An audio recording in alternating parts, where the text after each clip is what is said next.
Hello everyone, কেমন আছো তোমরা সবাই?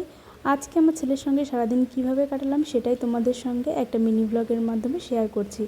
সকালবেলা রান্না বান্না কমপ্লিট হওয়ার পরে বর যেহেতু অফিস চলে গেছে, তারপরে আমি এখানে ছেলেকে খাওয়াতে বসেছি। ওকে এখানে শিঙি মাছের তরকারি দিয়ে ভাত খাওয়াচ্ছিলাম। তারপরে এখানে খাওয়ানোর পরে এই গাড়িটাতে উঠিয়ে দিয়ে আমি আমার ছোটোখাটো কাজগুলো সেরে নিই। তো সেই মতো এখানে ওর স্নানের জলটা রেডি করে নিচ্ছিলাম। একটুখানি আমি গরম জল দিয়ে দিই, যেহেতু ট্যাপের জল অনেকটাই ঠান্ডা। আর দেখো এখানেও স্নান করতে কিন্তু খুব মজা পাচ্ছে। প্রত্যেক দিনই কিন্তু স্নান থেকে ওঠার জন্য খুব কান্নাকাটি করে, একদমই উঠতে চায় না।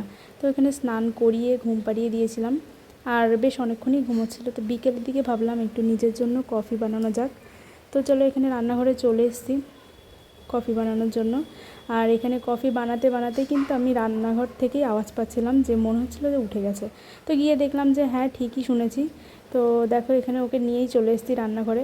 একা একা থাকলে এই সমস্যাটাই হয়, যে কোনো কাজ করতে থাকলেও কিন্তু মনটা ওখানেই পড়ে থাকে, যে ঘুম থেকে আদৌ উঠে গেল কি না। তারপরে এখানে ওকে কোলে নিয়ে আমি কফিটা বানিয়ে নিচ্ছিলাম। আর এখানে আমি কফি খাবো আর ওকে কিছু দেবো না, সেটা তো হয় না।